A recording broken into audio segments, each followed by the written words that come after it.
बहू ने अपने सास ससुर को घर से निकाल दिया है। अब क्या कहूँ, आजकल की बहुओं का कोई भरोसा नहीं है, कब क्या करते हैं। मालती की बहू को देखकर कौन कह सकता था कि वो ऐसी निकलेगी। तू सही कहती है, आजकल की बहुओं को देख मुझे तो बड़ा डर लगता है, कहीं मेरी बहू भी ऐसी निकल गई तो। नहीं नहीं, मैं तो गांव की सीधी सादी लड़की से अपने बेटे की शादी करवाऊंगी। इस तरह एक दिन गायत्री अपने बेटे की शादी गांव में रहने वाली मीना नाम की लड़की से करवा देती है।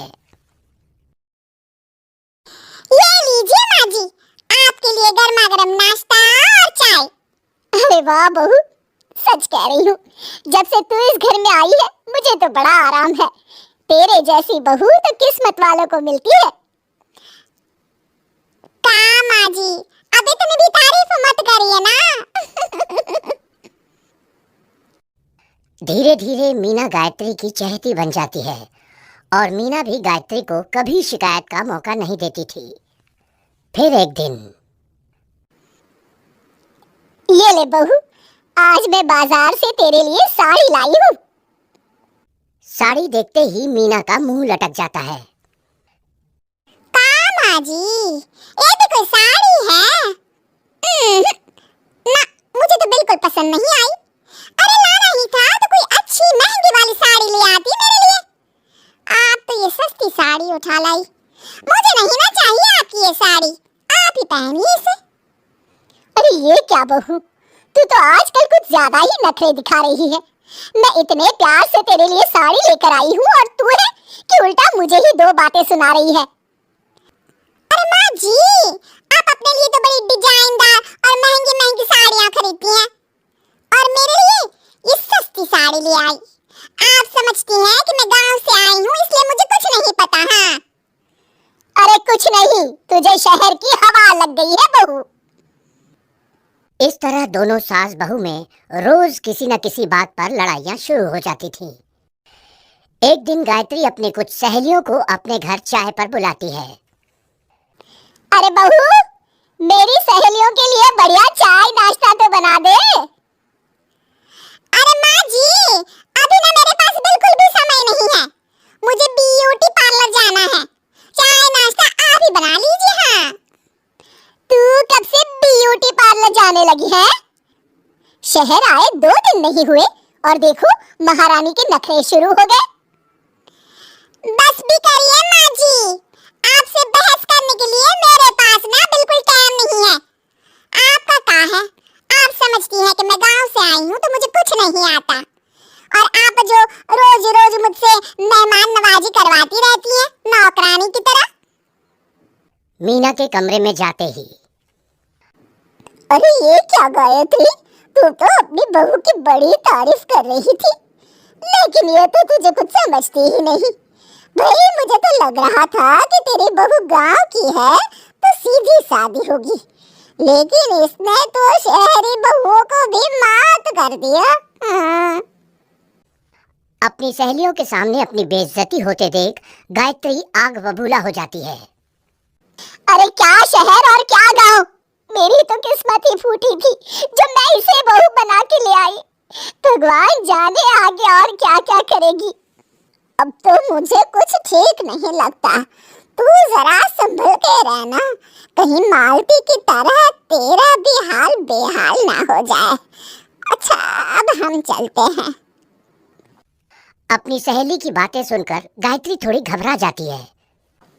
अरे ये सुशीला क्या बोलकर चली गई, कहीं इसकी बात सच ना निकल जाए। दूसरी तरफ मीना सारी बातें सुन लेती है। अगले दिन से गायत्री अपनी बहू से कोई काम करवाने से पहले 10 बार सोचती थी। ज्यादातर काम वो खुद ही कर लेती थी। अचानक अपनी सास में आए इस बदलाव को देख मीना, लाइए ना माँ जी, मैं कर देती हूँ ना काम। एक बात पूछूं माँ जी, आजकल ना आप बड़ी चुप चुप सी रहती हैं और अब मुझसे झगड़ना तो दूर, मुझसे खुल के बात तक नहीं करती आप। कुछ नहीं बहू, वैसे ही। मीना अपनी सास की मंशा भांप जाती है और मुस्कुराते हुए कहती है, अरे माँ जी, चिंता मत करिए, मैं आपको घर से नहीं ना निकालने वाली। ये डर आप अपने मन से निकाल दीजिए। अरे छोटे मोटे झगड़े तो हर घर में होते रहते हैं। चाहे कुछ भी हो जाए, आप मेरी सासू माँ हो। मैं तो जिंदगी भर आपकी सेवा करूंगी माँ जी। अपनी बहू की बातें सुन गायत्री को एक प्रकार का संतोष होता है और उसकी सारी चिंताएं दूर हो जाती है। गायत्री अपनी बहू को गले लगा लेती है। मुझे माफ कर दे बहू, मैं तुझे गलत समझ बैठी थी। प्रीति, कहाँ हो? सुबह का नाश्ता दोपहर में खिलाओगी क्या? इसमें प्रीति और प्रतीक ऑफिस जाने के लिए तैयार हुए कमरे से बाहर आते हैं, जिसे देख सास प्रीति पर भड़कने लगती है।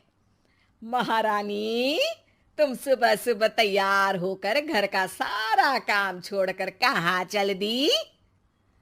जी वो ऑफिस। हैं? तुम ऑफिस जाओगी तो घर में जो सफाई, नाश्ता, खाने का काम है वो क्या मैं करूंगी? माँ, मैंने उससे वादा किया था कि वो जॉब कंटिन्यू कर सकती है। अरे वाह जी वाह, दोनों आपस में सलाह कर फैसले ले लिए। मैं क्या यहाँ बेवकूफ बैठी हूँ? मुझसे पूछना किसी ने जरूरी नहीं समझा? मम्मी, आप फिक्र ना करें, मैं आज ही रेजिग्नेशन दे दूंगी। प्रीति ऑफिस के लिए चली जाती है और अगले दिन से जॉब छोड़ घर के कामों में लग जाती है, लेकिन साथ ही उदास भी रहने लगती है, जिसे देख प्रतीक को अच्छा नहीं लगता। मुझे पता है तुम्हें अपनी जॉब कितनी पसंद थी। आई एम सॉरी प्रीति। अरे कुछ नहीं होता, बस मम्मी खुश रहनी चाहिए। अब प्रीति अपनी सास को खुश करने और उनका दिल जीतने की जी तोड़ कोशिश करती रहती है, पर सास कभी उससे सीधे मुंह बात तक नहीं करती। इसी तरह दिन बीतने लगते हैं। एक शाम प्रतीक ऑफिस से परेशान घर वापस आता है। माँ, चाची का फोन आया था, दादी की तबीयत बहुत खराब है, हमें दिल्ली जाना होगा। पति की बात सुन प्रीति तो पैकिंग शुरू भी कर देती है, पर माँ वहीं बूत बनी खड़ी रह जाती है। लगता है मम्मी अपनी सास से बहुत प्यार करती हैं, तभी उनके बीमार होने की खबर सुन शॉक में आ गई। ये प्यार नहीं, परेशानी है। तुम तो ऐसे सोचो कि अब से जब तक दिल्ली में हो तुम्हारे अच्छे दिन शुरू। अच्छा, ऐसा क्या है दिल्ली में? वो तुम्हें कुछ ही घंटों में पता चल जाएगा। सास के रिएक्शन और पति की बात से कंफ्यूज्ड प्रीति दोबारा पैकिंग में लग जाती है, जिसके बाद कुछ घंटों का सफर तय कर तीनों दिल्ली पहुंच जाते हैं, जहां घर के अंदर पहुंचते ही लोगों की भीड़ देख प्रीति परेशान हो जाती है। हे भगवान, इतनी भीड़! प्रतीक, कहीं तुम्हारी दादी को कुछ हो तो नहीं गया ना? पागल, ये भीड़ नहीं, मेरा परिवार है। क्या इसे तुम परिवार कहती हो? अरे इसे तो जिला घोषित कर देना चाहिए। तुम्हारा परिवार का तो अपना पर्सनल बिग बॉस बन सकता है। हैरान परेशान प्रीति परिवार वाले सदमे से बाहर निकली भी नहीं होती कि सिर पर पल्ला रखे शांत तरीके से सबके साथ बात करते हुए अपनी सास को देख उसे दूसरा सदमा लग जाता है। हाय राम, ये मम्मी का ऐसा भी कोई रूप है? ये तो मुझे पता ही नहीं था। ये तुम्हारी सास का ससुराल है। तभी प्रतीक की बहन बोल पड़ती है। यहाँ आपको ऐसी ऐसी चीजें देखने मिलेंगी जो सपने में भी सोची नहीं होंगी। हाँ, ये कुछ दिन तो बहुत इंटरेस्टिंग लग रहे हैं। सब एक साथ दादी के कमरे में जाते हैं, जहां पहुंचते ही उसे दादी की आवाज सुनाई देती है। क्यों रे, सास से मिलने की फुर्सत मिल गई? दूसरे शहर जाकर छूट क्या मिली? तुम तो भटकता पंछी बन गई। इतने समय में ये तक नहीं पूछा कि जिंदा भी हूं या मर गई। प्रीति की सास अपनी सास के पैर छूती है। अरे कैसी बात कर रही हैं मम्मी, आपको तो मेरी उम्र भी लग जाए। अरे बस कर, ये झूठी उम्र देने वाली बातों का दिखावा ना कर। तेरा बस चले ना तो जो मेरी बची कुची जिंदगी है वो भी अभी खत्म कर दे। अरे बहू कहाँ है? इस पर सास प्रीति को दादी से मिलवाती है। दादी प्रीति को बहुत प्यार देती है।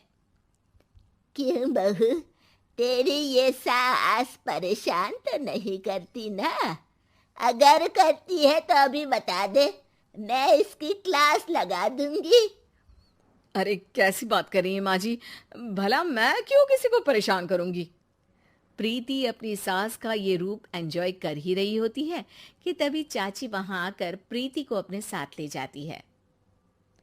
सास की क्लास लगते देख जो खुशी मिल रही थी वो तुम्हारे चेहरे से साफ पता चल रही थी, इसीलिए ले आई, क्योंकि अगर उन्हें पता चल जाता तो तुम्हारी खैर नहीं थी। थैंक यू चाची जी। चाची और प्रीति घर में झूले पर बैठी बात कर ही रही होती है कि उसकी सास भी वहां आ जाती है। मतलब यहाँ सारा काम मैं करूं और तुम बैठी हंसी ठिठोली करो। अरे चलो जाओ खाना बनाओ। सास प्रीति को डांटकर काम करने भेज देती है, जिसे दादी देख लेती है और एक बार फिर सासू माँ की क्लास लग जाती है, जिसे पूरा परिवार मजे से खड़ा होकर देखने लगता है।